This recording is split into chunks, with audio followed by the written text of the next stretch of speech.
Bienvenido. Este es tu podcast Extranjeros Exitosos.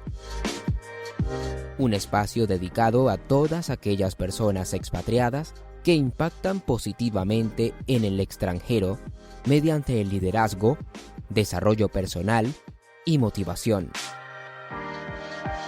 haciendo de su pasión su profesión, para demostrarnos que la última frontera está en nuestras mentes.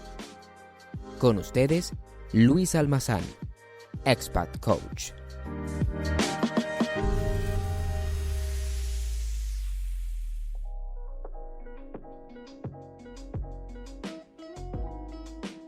Hola, ¿qué tal amigos? ¿Cómo están? Ustedes ya me conocen, yo me llamo Luis Almazán y mi profesión es mi pasión. Soy coach de vida para todas aquellas personas expatriadas que quieren dejar un impacto positivo en el extranjero. Quiero invitar a todos ustedes a que compartan esta entrevista, ya que es un ejemplo de inspiración. Si estás escuchando directamente desde YouTube, puedes suscribirte al canal o bien visita mi página www.luisalmazancoach.com, donde puedes disfrutar de todos los podcasts y de muchos más recursos que van a ayudarte a tener éxito en el extranjero. Y el día de hoy tengo a una invitada que ha hecho precisamente eso, hacer de su pasión su profesión en el extranjero, dejando un impacto positivo no solo en el lugar que la recibe, sino en todos aquellos lugares en los que ella se ha presentado. Hace apenas unas horas ella aún estaba de gira. Su currículum es muy extenso y creo que pasaríamos gran parte del programa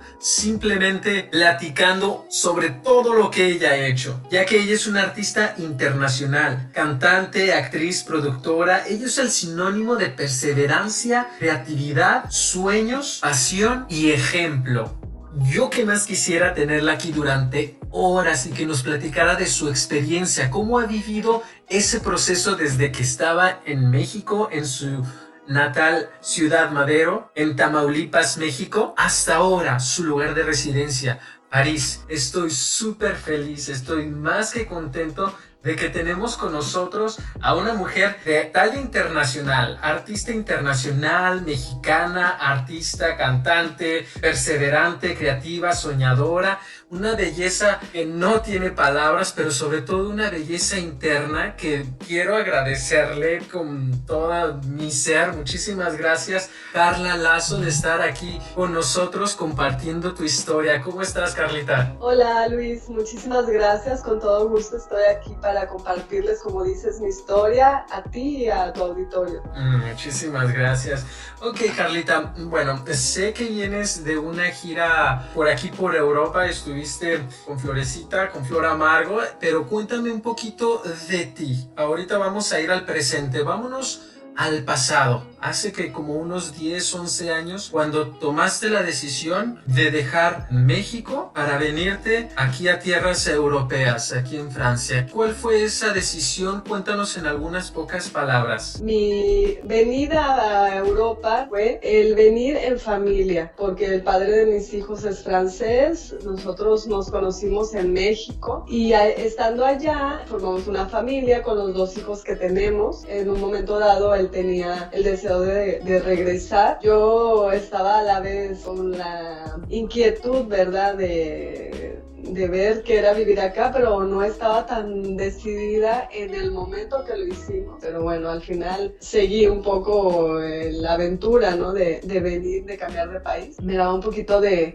temor que mis hijos eran muy chiquitos. El segundo llegó de 8 meses y el primero apenas iba a cumplir los 4. Me decía yo, es llegar a un país extranjero donde no hablo el idioma, donde mis hijos están pequeños y pasa algo y estoy yo sola, ¿no? Porque además el trabajo del papá de mis hijos siempre ha sido de viajar mucho y yo me decía, si un día me encuentro sola con los 2 niños y pasa algo, ¿qué voy a hacer, no? Sin además hablar el idioma. También en México, en el momento que vinimos hacia acá, estaba la violencia aumentando muy fuerte. Vivíamos en ese entonces en Monterrey, donde estaba muy, muy fuerte toda de sucesos fuertes con el narcotráfico, y yo creo que cuando nos vinimos fue un buen momento en cuanto a ese punto, pero en cuanto a mí personalmente era una aventurota.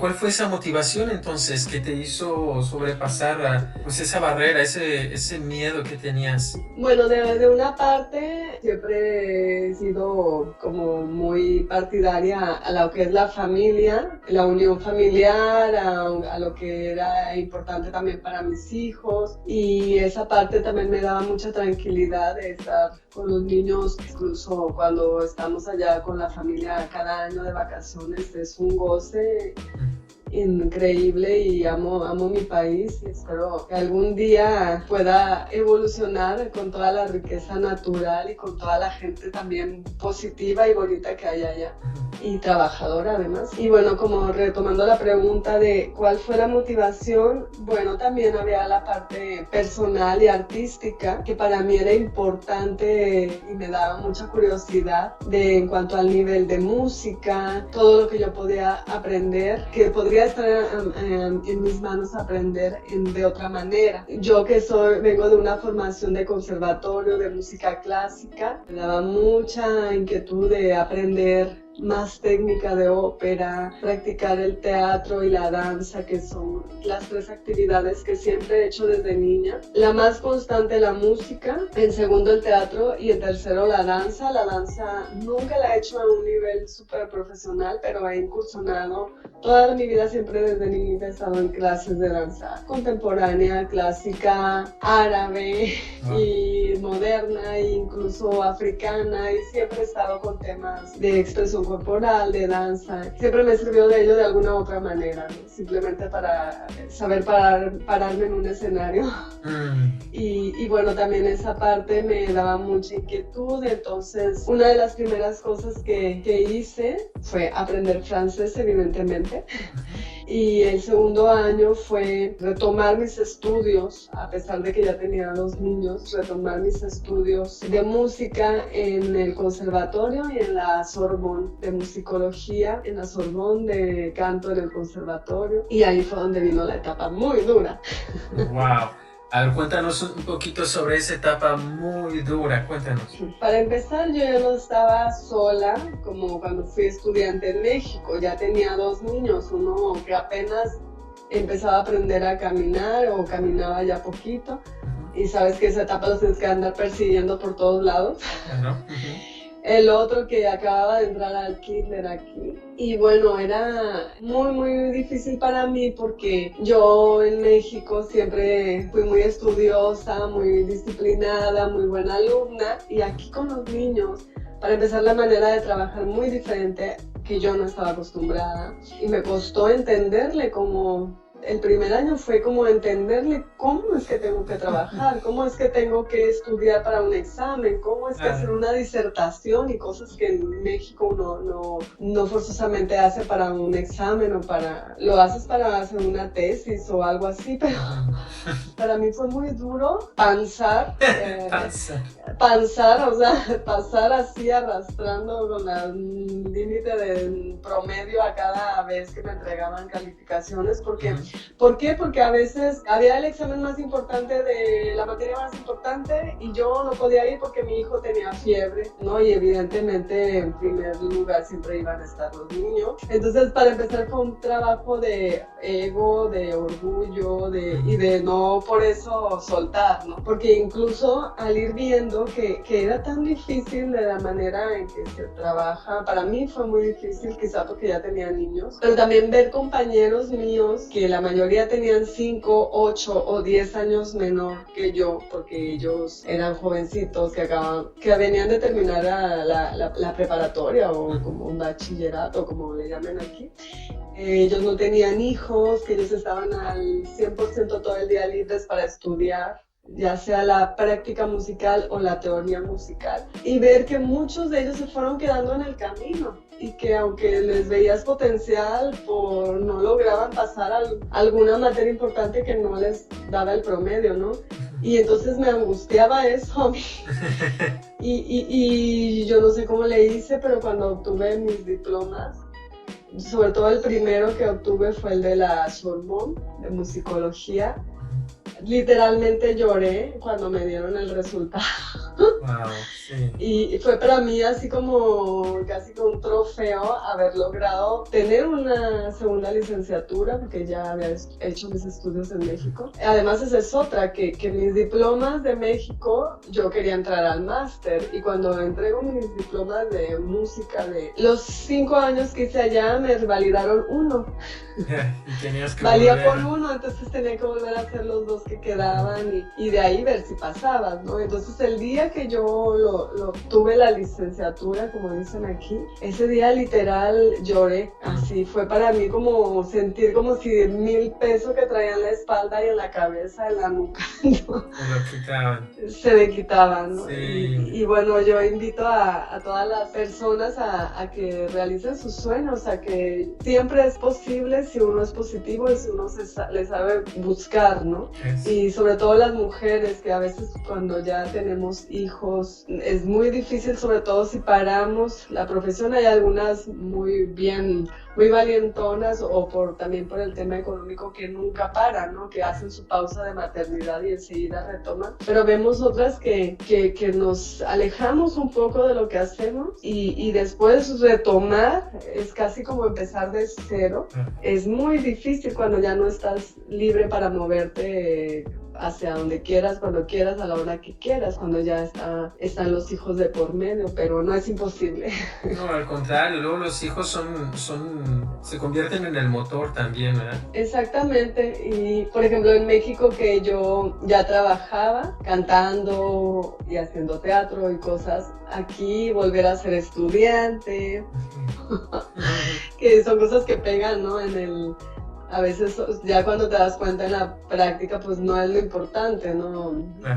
Lo importante es hacer las cosas bien y saberte mover y desarrollar, pero en el instante que lo vives es como que hasta casi que las escondes, ¿no? Las calificaciones. No, sí, es como dices, es una guerra contra tu ego, contra tu orgullo, pero al final, si la perseverancia, como dices, si la disciplina, la perseverancia y el positivismo prevalecen, dime dónde quedaron aquellos que tenían buenas notas y ahorita son tan reconocidos como tú. O sea, al final de cuentas es como tú dices, una cosa es el papel y la otra es la práctica. Exactamente, y bueno, también otra cosa que a mí me sucedió, y yo creo que esto es importante que lo comente, ya que tu programa está dirigido a motivar a las personas, y sobre todo a aquellas que empiezan de nuevo en el extranjero, ya sea su profesión o una nueva que hayan descubierto, o que finalmente es la buena, la que les gusta, porque también se vale eso, también se vale cambiar de opinión en el transcurso de tu vida.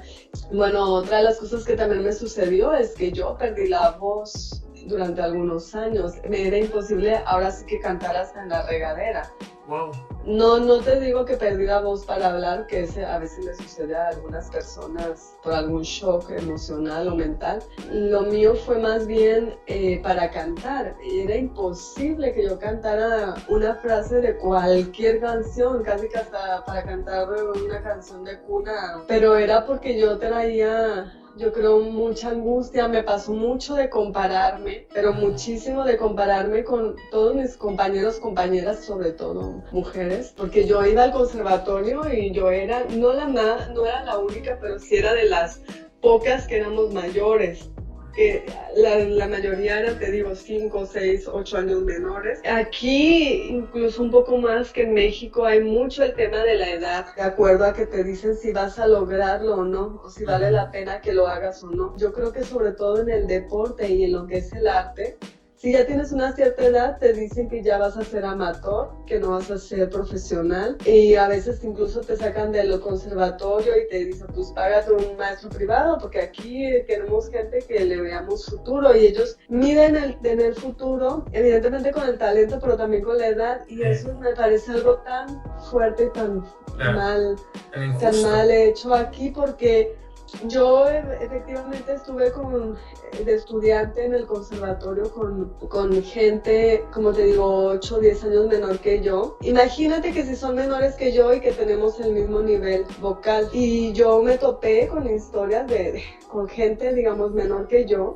y que teníamos, digamos, más o menos el mismo nivel, cantábamos más o menos del mismo tipo de música. Entonces yo me sentía muy mal porque Yo no paraba de escuchar a los maestros o la gente que nos dirigía decir pues que la otra persona sí tenía futuro porque era más joven y que yo ya me fuera más bien a cuidar a mis hijos, a cambiar pañales. Wow. Y fue muy duro, entonces me llenaba de mucha inseguridad, muchos miedos, todo ese tema. Y no paraba yo de compararme. Lejos de sentir envidia o celos y de estar así como envidiándolas, yo sentía como mucha admiración y como si yo las veía para arriba. Y como yo me sentía la más ahí, como que, ay, me aceptaron y aquí tengo un lugarcito, ¿no? Pero te hablo hoy que muchas de esas chicas a lo mejor estaban ahí porque alguien les dijo, ve y prueba. Les dijo, ve porque cantas bien, ¿no? Pero que al final se dieron cuenta que no era su profesión. Hay algunas que siguen y que ahí van avanzando y que a lo mejor van a llegar a ser unas mega sopranos o cantantes de ópera o de no sé qué internacionales, pero hay otras, incluso las que más les apostaba yo, que ya ni hacen el canto, ni la música, ni nada, porque no era lo suyo, porque para una carrera, bueno, para todas, pero hablándote de la mía, que es artística, para el canto, para el teatro, para la danza, es una constancia, una disciplina, una paciencia. Desde el ponerte a estudiar la letra, las notas, el ritmo, sola, tu trabajo personal, además de vocalizar, de mantener, de darle el mantenimiento a tu aparato, a tu instrumento. También un trabajo físico, de mantenerte en forma para que no te canses, para que no sé cuánto, para que puedas hacer el show o lo que vayas a hacer. Y es un estar de verdad, no digo 24 horas porque hay que dormir, pero es un estar con la profesión, llevarla a donde vas, ¿no? Claro.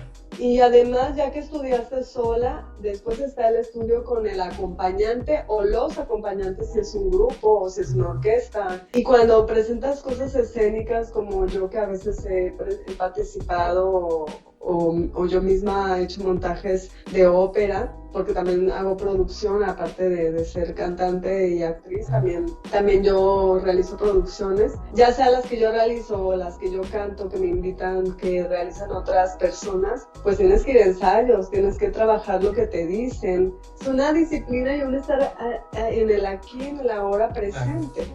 Y a lo mejor hay mucha gente en el mundo que canta mejor que yo o que no sé quién, que está haciendo carrera internacional, pero es que esa persona tiene la disciplina y la paciencia para hacer todo lo que tienes que hacer hasta el día que ya lo realizas en el escenario. Exactamente, tiene que ser un deseo ardiente propio que salga de ti, que tú sientas que esa es tu pasión para, como dices, tener la disciplina de estar enfocado, pues sí, 24/7, porque de lo contrario te vas a quedar a mitad del camino o cualquier cosa que pase, hasta vas a agradecer que te pase algo malo para por fin liberarte de esos. Exactamente, es un trabajo entonces de mucha dedicación, de mucho amor, de que no es un horario como el de ir a una oficina, que a veces puede ser de, no sé, de 8 o 9 de la mañana a 6 de la tarde o no sé qué hora, sino aquí a veces un día, por ejemplo, para darte un ejemplo muy cercano ahora en la gira, algunos conciertos eran a las 7 de la noche, otros a las 8, en Barcelona llegamos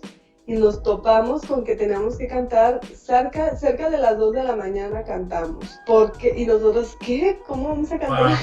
A esa hora, si mañana tenemos concierto, el viernes era a las 2 de la mañana en Barcelona, en París, al siguiente día, este sábado, teníamos que estar a las 8 cantando. Entonces fue así como de que, ¿cómo nos vamos a desvelar si la voz es lo primero que resiente? Claro. Pero nos vamos enterando que en Barcelona, no sé si en toda España, pero al menos en Barcelona, la gente cena como a las 10 de la noche, o sea que si vas a la discoteca donde íbamos a cantar, no había nadie a esa hora. También, además, nuestra profesión se debe de adaptar a la cultura, al lugar donde vas y te presentas. Y bueno, son ese tipo de cosas que uno en la profesión tienes que estar como dispuesto, ¿no? Wow. Entonces eso también hace parte de la disciplina de la profesión y bueno, no es fácil, pero al mismo tiempo como tienes la pasión, es como súper emocionante. Claro, es parte del proceso, ¿sabes? Es como parte del espectáculo, ¿eh? Sí, que no tienes un horario fijo. Claro. Yo creo que si además tienes algo para mostrar sólido, que no es algo como a veces de esas canciones o grupos que pegan con una y que hicieron el suceso mundial, pero después ya no escuchaste nada. La canción de verano. La canción de verano. Y qué padre cuando es tu canción de verano, pero después sigue la de otoño y la otra. Exacto.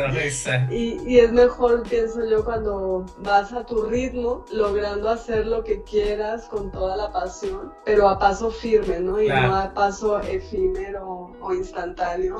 Claro, porque al final de cuentas estás poniendo los cimientos de una construcción más grande y más sólida. Lo contrario, sí, todo se va para abajo. Mira, y yo creo que también es una de las cosas importantes, es, como te decía hace un momento, tener la paciencia también. Y no desesperarse, y no por desesperarse hacer cualquier cosa, no ir, por ejemplo... Yo en ese momento tengo ya unas canciones grabadas, ¿no? Inéditas. Pero no las voy a poner así, ya aventarlas así. Ahorita la pongo una en el Facebook, mañana otra. No, todo con su tiempo, con dejar digerir también a la gente que te vaya conociendo. También tú buscar como tu momento donde sientas que ahí es donde la debes demostrar. Y que la gente le dé tiempo de conocerte, de abrirte ahora sí que la puerta de su corazón, de su escucha, para que te vayan recibiendo, ¿no? Por ejemplo, mucha gente me ha escrito, yo no sabía de ti, te he conocido por Flor Amargo, porque es verdad que Flores tiene bastante audiencia en las redes, y ella, pues cada uno ha hecho su camino, ¿no? Pero no es, digamos, porque yo no tenga al día de hoy la misma audiencia que ella. No es por eso que yo acabo de empezar ahora con la gira a ser cantante. No, tú desde chiquita. ¿Desde cuándo empezó tu pasión? ¿Cuándo te diste cuenta? Es eso. ¿Cuándo te diste cuenta que era tu pasión, la vida artística? Uy, fíjate que ni memoria tengo, pero yo sí que toda la vida supe que quería ser cantante. Yo creo que esto es alguna transmisión por ahí de mis padres, porque ellos se conocieron estudiando música en la Facultad de Música de Tampico, en Tamaulipas, en México. Ahí se conocieron y mi mamá cantaba, bueno, todavía canta súper bello, y siempre crecimos escuchando música, siempre. Y yo no me acuerdo de haber querido ser otra cosa, aparte de ser cantante, actriz. También me encantaba este rollo de conducir, como de estar siempre hacia el público, ¿no? En un tiempo, incluso cuando tuve 15, 16 años, que vivía en ese entonces en Tabasco, participé en una cadena cultural haciendo reportajes. Yo entrevistaba a pintores, diferentes personalidades, y era apasionante para mí. Y siempre me gustaron las dos cosas, y yo estudié Ciencias de la Comunicación. No lo terminé, me faltó un año porque ya me puse de lleno con la música, pero te puedo decir que el día de hoy es como si todo lo que aprendí me está sirviendo para mi propia publicidad, que he comenzado a hacer apenas hace un año y medio o 2. Antes, la verdad, no, esto de las redes y así no le entraba mucho. Pero tengo aquí una pregunta, así desde hace ratito, que te quiero preguntar. ¿Cuál fue el detonante? Cuando tomaste conciencia y dijiste, no, esta es una batalla contra mi ego, esta es una batalla contra mi orgullo? O sea, ¿cuál fue un detonante o fue todo un proceso de decir, me dejo de comparar y ya me enfoco en mí en vez de compararme con los demás? A raíz de eso, yo corrí desesperadamente a buscar una terapia psicóloga, y esto lo digo sin ninguna vergüenza, al contrario, para que se animen quienes sientan que se sientan en depresión o mal. Me decía, vivo en una ciudad increíble, además en una zona increíble de París, y pasaba yo caminando y me sentía yo como un zombie, me sentía yo como que caminaba y no era feliz, y no, decía yo, es que la verdad en este momento no tengo ninguna dificultad económica, tampoco estoy sobrada, pero estoy tranquila, pues, y mis hijos están bien y todo, pero yo me siento como en depresión. Y yo decía, no, no soy feliz ni porque vivo en una ciudad que muchos añorarían vivir y en un lugar de esta ciudad donde muchos añorarían vivir y yo no estoy, algo me falta, ¿no? Y entonces yo me di cuenta que me faltaba de realmente realizarme yo como cantante, porque ese fue mi sueño de toda la vida. Nunca soñé hacer otra cosa, nunca soñé nada que no fuera eso. Y de cuando era niña, todos mis regalos que yo le pedía a Santa Claus o que yo pedía para mis cumpleaños y así, era por favor micrófonos, por favor una guitarra, un piano, y cuando me daban otras cosas era como que, ay, qué bonito, y jugué una vez y nunca más. y entonces yo siempre supe que quería dedicarme a esto, y cuando ya te digo que me puse mal, que yo, en vez de, por estar estudiando en buenas escuelas y que además logré tener mis diplomas y demás, en vez de sentir que yo estaba más preparada, era como si la garganta se me cerró para el canto.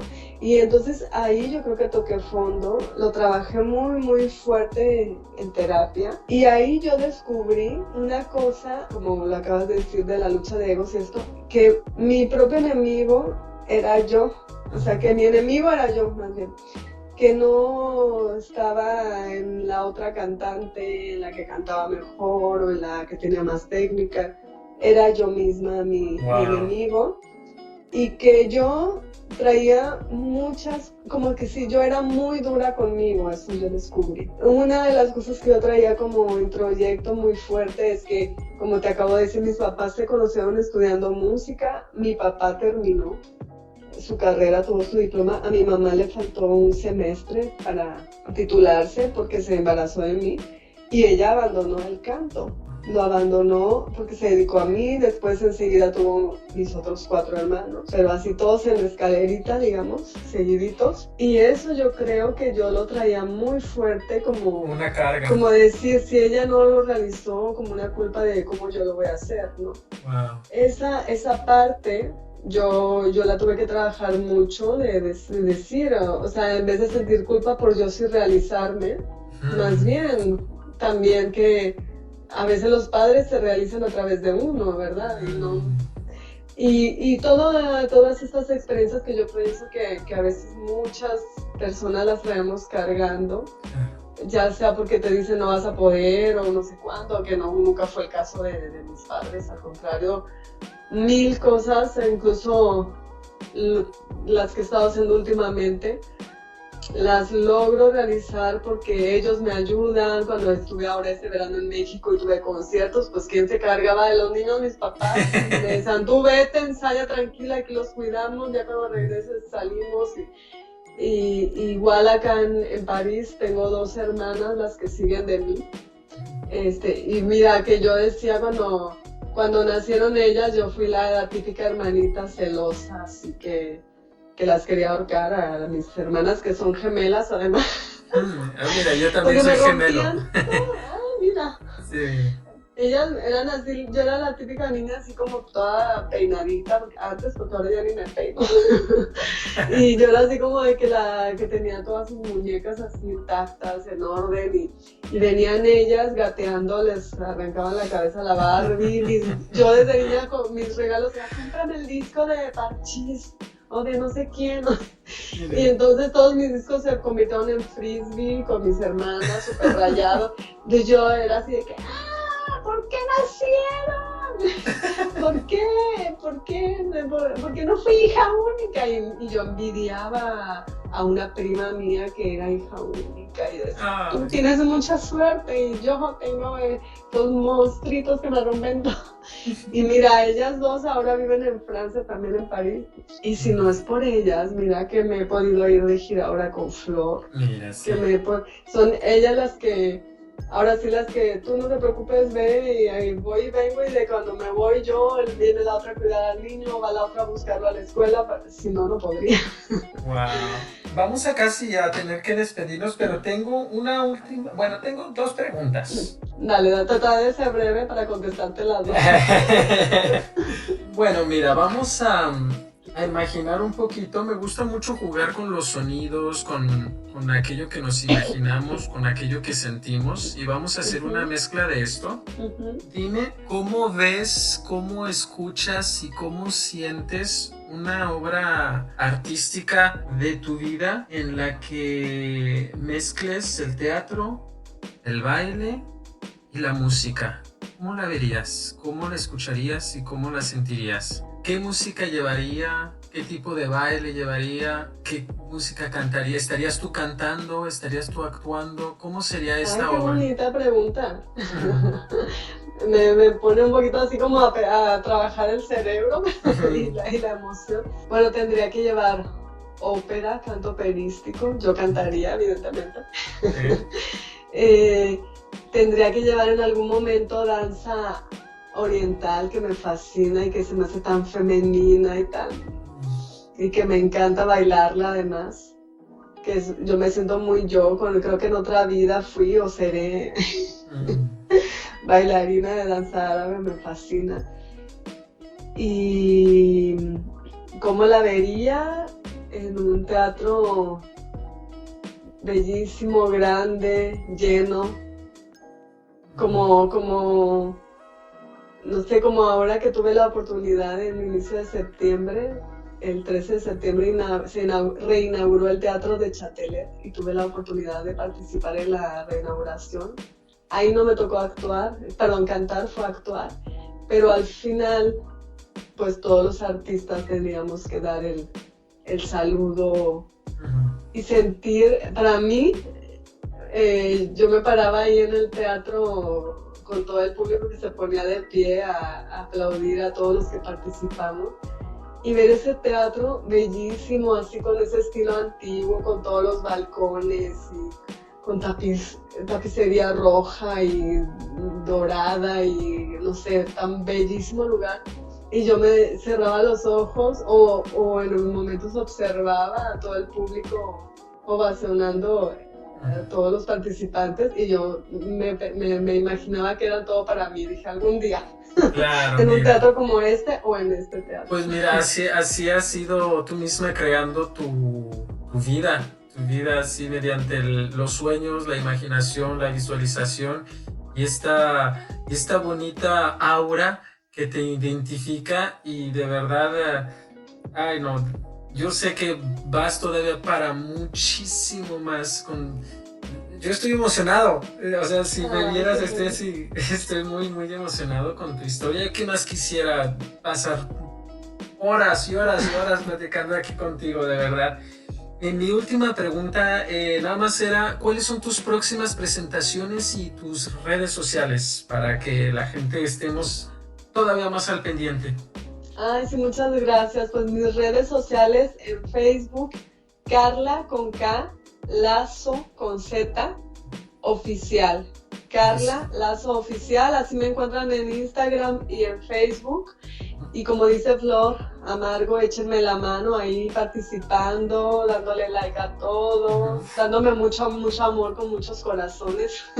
Compartiendo esta entrevista también. Compartiendo esta entrevista y pues ahí los espero en las redes. Y bueno, después estaré el 19 de octubre en Tampico, Tamaulipas, en el Teatro Metropolitano, que es el teatro más bello de todo el estado.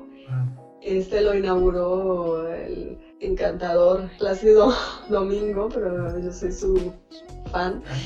Y él lo inauguró este teatro y entonces ahí me voy a estar presentando. No es mi concierto, es el concierto de la rondalla tamaulipeca con quien tuve la oportunidad de grabar 3 temas. Es su 50 aniversario y tienen una invitada que soy yo. Wow. Entonces ahí voy a cantar algunos temas con ellos el 19 de octubre en Tampico, Tamaulipas, en el Teatro Metropolitano. Y la otra fecha súper importante es el 25 de octubre, que también estaré de invitada de Flor Amargo, en el Metropolitan en Ciudad de México, que eso es una fecha increíble y una oportunidad increíble también para mí. Bueno, pues están ahí llamándome para otras fechas en esos días, pero todavía no más concretado. Tengo que ver si va a ser posible con todos los demás ensayos y cosas a realizar. Pero soy muy contenta de todas las puertas que se abren. Yo creo que el soñar y el nunca perder ese deseo,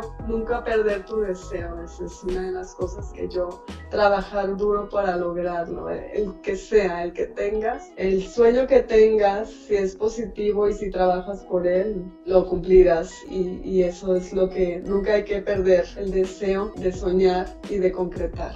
Claro que sí, tú eres un ejemplo de vida verdaderamente, Carlita. Muchísimas gracias por compartir tu vida con nosotros, por compartirnos esta intimidad y sobre todo por inspirarnos para darnos cuenta que sí se puede hacer de nuestra pasión nuestra profesión en el extranjero. Muchas gracias, de verdad. Me quedo con muchas cosas tuyas, pero sobre todo que es importante vivir su sueño. Eso, vivirlo en toda la expresión de la palabra. Muchísimas gracias, Carlita. No sé, algo que no te pregunté, que tal vez quisieras compartir. De verdad, yo creo que lo único que puedo decir es eso, a soñar, a realizarse, porque la vida pasa muy rápido, dura, como dice una amiga, dura 2 días. En un abrir y cerrar de ojos ya se te escaparon 1000 posibilidades o 1000 oportunidades. Si estás con miedos, con ataduras, con rencores, entonces de verdad ya lo pasado, y a darle para adelante y a trabajar, pero hay que trabajar, no hay que decir, bueno, ya no estoy rencorosa, bueno, ya no esto, pero nadie me habla para que cante, no, búsquele. Y si uno en un lugar no le abre la puerta, mira, ha habido lugares, incluso aquí en Francia, que mandaba yo mi email para proponer mi concierto y nadie me hablaba. Y luego me veían que otro me hablaba o me aceptaba, y ya ellos mismos me han hablado, los que ni me contestaban, ¿no? Y ahora ya no sé ni cómo acomodar mis fechas, y a veces ahora hasta he tenido que cancelar algunas o no tomarlas porque ya tengo otras, y entonces así nunca, no porque le cierren a uno la puerta, y si uno quiere ahí, tóquela 10 veces, porque a lo mejor un día otra persona es el que le va a responder y no el que le dijo que no. Eso es todo. No, pues qué bueno. Muchísimas gracias nuevamente, Carlita. Te deseo lo mejor. Y pues ya sabes, cuando quieras venir aquí a Bordeaux, eres bienvenida. Gracias, igualmente acá te esperamos por París, Luis. Muchísimas gracias. Besos. Chao. Bye, besos, gracias.